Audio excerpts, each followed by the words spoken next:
Welcome back, everybody. Today I'm going to answer a couple questions that keep coming up over and over, as well as a couple small details that I overlooked during the initial install video. So we'll go over to the workbench here and we'll take a look at the first topic. Okay, by far the most often question that comes up is after they get them, one will be like clickier than the other, or they might feel squishy, or maybe one's clicky and one's squishy, or something along those lines. Something to do with how they feel and then go back. But okay, the deal is with these, there's actually almost a break-in period. This is one of the rubber contacts that are inside here. This is what actually makes the electrical connection. There's two contacts, obviously, right there and there, the copper pads. And the way this works is just like a video game controller, if you ever took one of those apart. This thing applies pressure to both of these at the same time to make the electrical connection, to make the switch operate.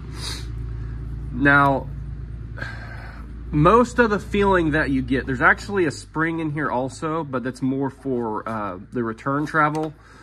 It really doesn't add much to the clickiness. The clickiness pretty much comes from these two diaphragms being depressed simultaneously, or these two pads being depressed simultaneously, excuse me. So sometimes when these things are new, they're kind of stiff. They're, yeah, I can kind of see it there. When you depress it, sometimes they'll be really stiff and they won't make a real crisp break. But as you use these more and more, they'll start to soften up where they actually compress around the base here. That'll soften up, and then they'll make a much crisper collapse when you press the switch. So just give that time. And if there's an actual issue, like after, I don't know, I would say wait at least a month, if you, depending on how much you use it, but it should crisp up. But if there is still an issue after that, then contact me and we'll figure out what's going on and what we need to do to make it right. Another thing that can contribute to the feeling is where the plastic layers, because they basically sandwich the hinge, there's not a whole lot of clearance here, and sometimes they'll actually rub a little bit, which again will go away. It's hard to see on camera, but this edge here is really tight, much tighter than this here. And this one's fairly crisp, but you can feel just a slight bit of drag, but that'll also go away the more these are used. And I've been trying to, because this has been coming up so much, I try and just sit down for 5-10 minutes and just press the shit out of them before I ever send them off, just to try and get them to break in a little bit. It's normal, and it should crisp up after a while. Just give it some time and use them. So hopefully that helps answer that question, and we'll move on to the next one. All right, the next thing, when you're drilling the holes for the steering wheel mounts, I would start small and then work your way up to the designated size. I don't offhand remember what the sizes were. I know I say it in the installation video, but don't start with that size. Start small, like 3/32 or an 1/8, and then work your way up to whatever the proper size is. That'll make your life a whole lot easier, because there's layers of foam and plastic and like aluminum or magnesium in the steering wheels. So if you just start at the big size, like let's say it's a 1/4 inch hole, if you start there, it's gonna make your life hell trying to drill straight through that. Just start small, work your way up, and it'll make things a lot easier for you. Okay, the next thing is something that I just forgot to mention in the video. On the steering wheel plug, where the wires go in the back side, you have to take this red plate out. It's a locking plate. It acts as a wedge on all the pins, so you can't take any of them out, and you can't put any new ones in as long as this is in place.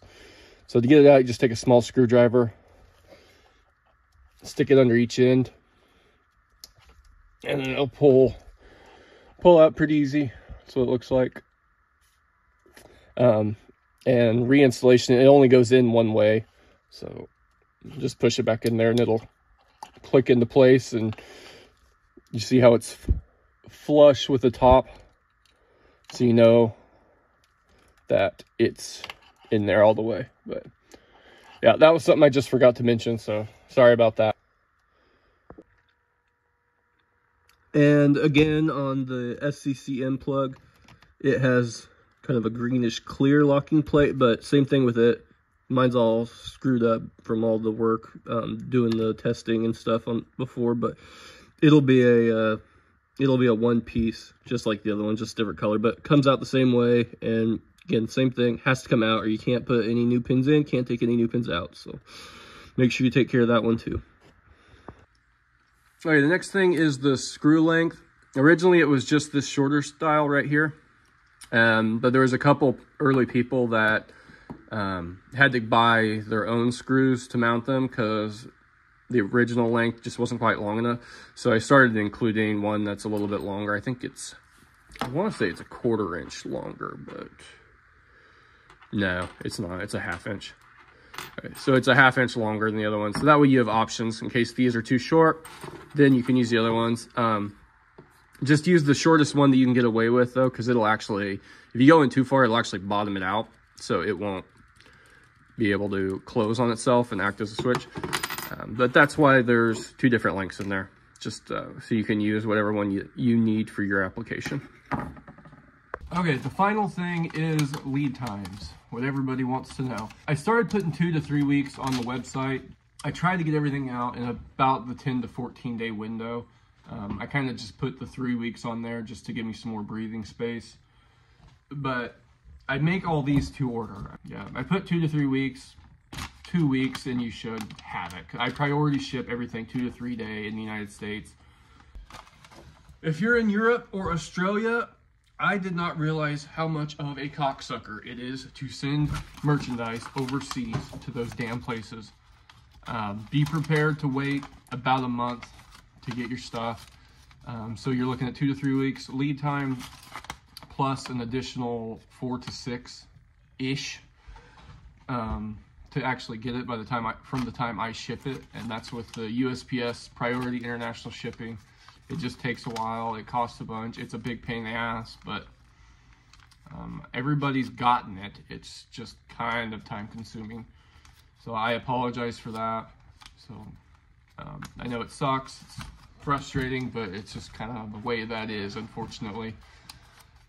If you have any questions or anything else, leave it in the comments below. I'll get back to you. I try to get back to everybody who comments. And if you email me, I try to get back to everybody's emails within 24 hours. So whatever method suits you, I'll get back to you regardless. So thank you all. I hope this video helped you out and answered some questions, and we'll see you guys on the next one. Bye.